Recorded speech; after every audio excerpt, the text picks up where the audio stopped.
She said, "I'm going to block you for a week so you can learn to value me." I answered, "Make a month instead." That was the moment I understood I had already lost her.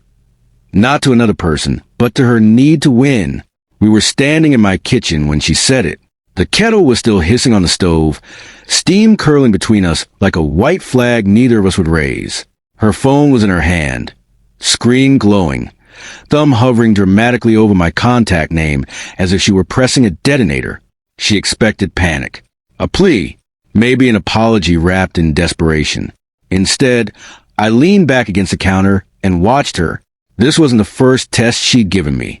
The first time she'd blocked me to teach me a lesson. I had called for my office number, worried she'd been hurt. She'd laughed about it later, said it proved I cared. I told myself that's what love looked like. But love shouldn't feel like a courtroom. When she finally tapped the screen and said, "You'll understand my value now," something inside me went quiet. Not angry, not broken, just done.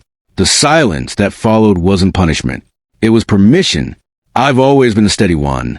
The man who fixes what shakes, who stays when others threaten to leave.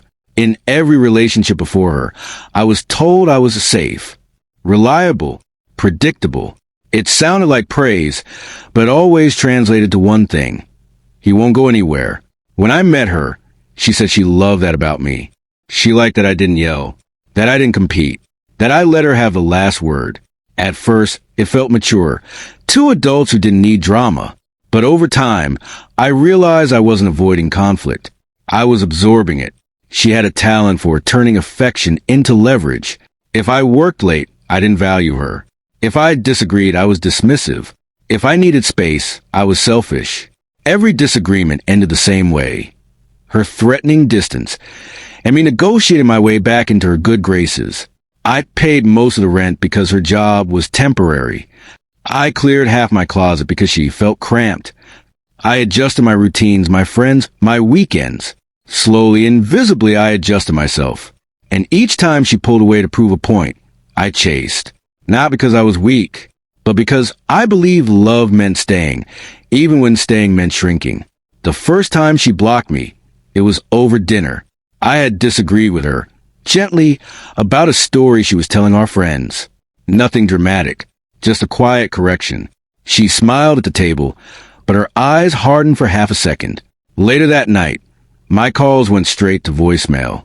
In the morning, she texted like nothing had happened. "See? Now you know how it feels when I'm not around." A lesson delivered with a wink. After that, the punishments became smaller, sharper. If I didn't respond fast enough, she'd post something vague online. If I went out with friends, she'd go silent for hours, then reappear cool and distant. In public, she'd squeeze my hand when I said something she didn't like, nails pressing just hard enough to correct me without a word. Once, during an argument, she glanced at the door and said softly, "You'd never survive without me." Not cruel, not loud, just certain. And I realized she wasn't testing my love. She was measuring my tolerance. Each silence, each smirk, each theatrical threat to disappear wasn't a storm. It was erosion. Slow, precise, designed to make me smaller without me noticing. Until the week she decided to block me again. And I stopped shrinking. The apartment was quiet the morning after she blocked me. The kind of quiet that doesn't echo, just settles. Her toothbrush was still beside mine. Her heels were lined against the wall. A silk scarf draped over the back of a chair, like she'd be back any minute to claim it. She always came back. That was the pattern. Silence, suspense, then a triumphant return, waiting to see how desperate I'd been. I stood in the doorway of our bedroom and tried something new. I didn't check my phone. Instead, I noticed something I hadn't allowed myself to see before, the relief. No waiting for the next mood shift. No rehearsing apologies in my head. No calculating the right response to avoid another lesson. Just stillness. That was the pivotal moment. Not anger, not revenge, but clarity. I realized she believed distance was power because I'd always treated it like a threat. She thought blocking me would make me chase. But what if it made me think? By the third day, the thought had fully formed. I wasn't afraid of losing her. I was afraid of admitting I'd been manipulated. By the 5th day, I rented the storage unit. Not impulsively, not dramatically, just methodically. For the first time, I wasn't reacting. I was deciding. I work in logistics. Planning is what I do for a living. Timelines, contingencies, access codes, documentation. Emotion rarely survives in spreadsheets. So I treated the situation the same way. First, I reviewed the lease. My name alone was on it. Utilities too. I wasn't throwing her out. I was simply preparing the apartment to reflect reality. I photographed everything before I touched it. Every pair of shoes. Every cosmetic bag. Every framed photo she'd hung without asking. I ordered packing supplies the same day. Uniform boxes. Bubble wrap. Permanent markers. I labeled each one neatly. Bedroom, clothes. Bathroom, personal items. Office drawer, miscellaneous. No anger. No smashing. No dramatic music playing in the background. Just a soft drag of cardboard against hardwood floors and the steady rip of packing tape sealing decisions I should have made months ago. I chose a storage facility 20 minutes away. Climate controlled. Secure. Month-to-month contract in her name as a designated contact. Paid in advance for 30 days. I kept the receipt. By the 6th day, the apartment looked lighter. Balanced. Her side of the closet was empty. The scarf was folded into a box. I left nothing outside the unit except one small detail. The passcode. On the 7th day, my phone lit up. Unknown caller. She always unblocked me just long enough to make an entrance. A minute later, the message came through. Do you miss me yet? I was sitting on the couch she once claimed was too small for her standards. The apartment felt larger now. Air moved differently. I reread her text once, not searching for emotion, just confirming tone. Playful, confident, expecting pursuit. I didn't call. I didn't argue. I copied the storage unit address and typed the passcode beneath it. That was it. No explanation. No punctuation heavy with resentment. Just information. 3 dots appeared almost instantly. Disappeared. Reappeared. I imagined her standing in her friend's kitchen, or maybe her car. Smiles slowly fading as the meaning settled in. The game had shifted, and no one had told her. My phone rang again. I declined it. Another message came. What is this supposed to mean? I didn't answer. Instead, I opened her contact, paused for half a second, not out of hesitation, but acknowledgement, and blocked her permanently.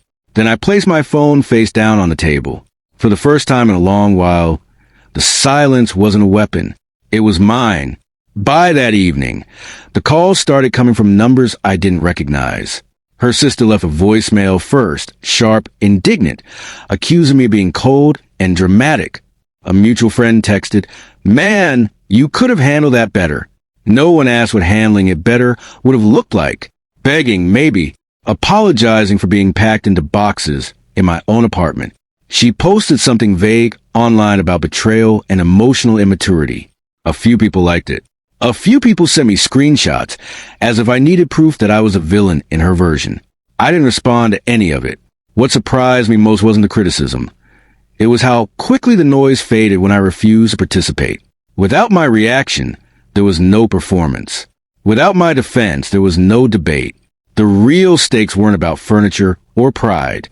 They were about identity. For years, I've been the reasonable one, which often meant the accommodating one. The one who absorbed blame to keep peace. Walking away threatened that image. People prefer consistency, even when it costs you. But here's why it matters. Every time you accept small disrespect, you teach someone how to treat you. I had finally unlearned the lesson. And some people don't like when you graduate. A week after the storage unit exchange, the apartment felt less like a battlefield and more like a home. I moved the couch to the center of the room, bought a larger dining table, one I actually liked. I reclaimed the closet space slowly, deliberately, not by filling it, but by leaving parts of it empty. The emptiness didn't feel lonely. It felt honest. I started noticing how much energy I used to spend anticipating reactions, calculating tone, rehearsing apologies that were never truly necessary. That mental noise is gone now. In its place is something steadier. Not bitterness, Not triumph. Just clarity. I don't hate her. I understand her. Power only works when someone agrees to surrender it. I have been surrendering mine in small, polite installments for years. That's over. If she collects her things, good. If she doesn't, they'll sit in storage until the contract expires. Either way, my life no longer pauses for her lessons. What happens next is simple. I build something mutual. Or I build alone. But never again will I confuse endurance with love. Because the quiet I live in now isn't punishment. It's self-respect. Finally spoken without saying a word.